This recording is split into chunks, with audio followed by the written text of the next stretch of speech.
A few minutes before the start of the Grand Prix of the Americas, all hell broke loose. 1 minute, riders were sat on their bikes waiting for the signs to start their engines. The next, there were riders sprinting off the grid and down pit lane, mechanics pushing bikes off and on the grid, guests, team members, mechanics, everyone being bundled up against the pit wall.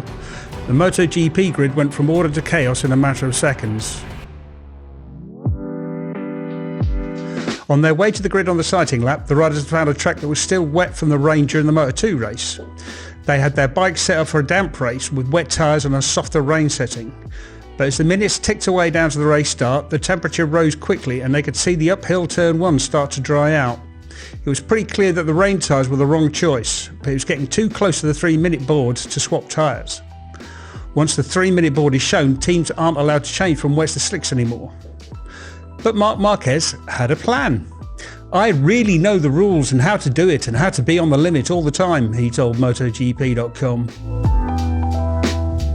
Marquez was on the grid on a bike set up for wet conditions, but had his second bike in the bits, prepared for a fully dry track. Slicks, suspension, the rest.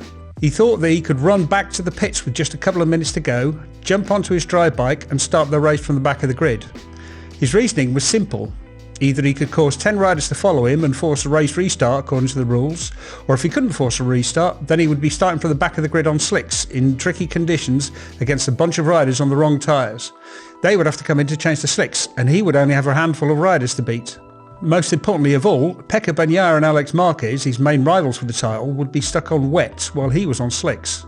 After the 3-minute board had been shown and people were making their way off the grid, Marquez turned and sprinted off into pit lane. That triggered a mad scramble among his rivals as they all ran after him and teams started pushing bikes off the grid. A few minutes later, in the chaos, the start was red flagged and a new start called. Was Marc Marquez right? The short answer is lol no. The slightly longer answer is he got away with it being completely wrong. Marquez's plan was based on 2 mistakes. Firstly, that if enough riders left the grid with him, then the rule said there would have to be a new restart. Secondly, that if the rider stayed on the grid, he would be allowed to stop the race from the back of the grid without serving any other kind of penalty. So let's answer the first question first.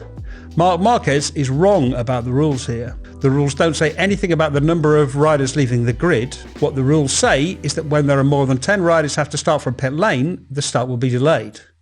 But if 10 other riders had followed Marc Marquez off the grid, nobody would have been starting from pit lane. They would have started the warm-up lap from pit lane, but not the race. So race direction would not have been forced by the rules to delay the start. As for the second question, would Marc Marquez have been able to start from the back of the grid? Marc Marquez is wrong about the rules here again. The protocol for this is pretty simple. If you leave the grid to change from a bike on wets to a bike on slicks, you start the warm-up lap from pit lane, take your normal grid position and then serve a ride-through penalty during the race. When crew chief Marco Rigamonti checked with the Ducati team boss Davide Tardozzi, it was Tardozzi who got it right, but Marquez was convinced that he knew better. To an extent, Marc Marquez got lucky. He did force a restart, but that had nothing to do with the number of riders who followed him. What caused the red flag was the absolute chaos he caused when he left pit lane. He sprinted back into the pits and jumped onto his bike and headed down pit lane ready for the warm-up lap. But there were still bikes being pushed off the grid, being pushed down pit lane, there were team personnel rushing down pit lane, there were guests, umbrella girls all filtering off the grid and across pit lane.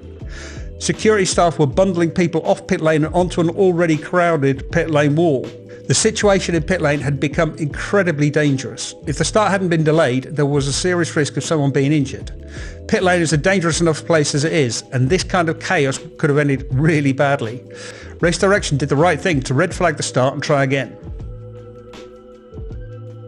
Marc Marquez and most other riders lined up on the grid on wet tyres and changed the slicks before the start of the warm-up lap. Doesn't that mean he should have a ride-through penalty? The answer to that is no. If a start is cancelled and delayed, that wipes the slate clean. We get a new start procedure and acts as if the first start had never happened, shenanigans and all. If you could call crashing out of the lead because of overconfidence, then sure, he got away with it. There was no penalty for trying to force the hand of race direction during the aborted start because, as I said, the slate is wiped clean for a new start. But that doesn't necessarily mean there won't be consequences. Section 1.18.18 of the Moto regulations says, any person who due to their behaviour on the grid is responsible for a start delayed may be further penalised. Marc Marquez is clearly responsible for a delayed start due to his behaviour on the grid. The rules don't say that the penalty has to be pronounced immediately. We've seen previously that penalties have been handed out when the FIM stewards met at the following race, especially if they needed time to sort of discuss and analyse and talk to all of the parties involved. He might still have to do a ride-through somewhere or worse. Moral of the story is read the rules properly. So Marc Marquez tried to game the system because he had read the rules. The trouble is he hadn't read them properly and there was no one to stop him. Davide Tardozzi was overruled. It's amazing that in a factory MotoGP team with specialists covering every aspect, every detail of the racing, they don't have a dedicated person whose job it is to know the rules inside out. And so we end up with a farce like Austin.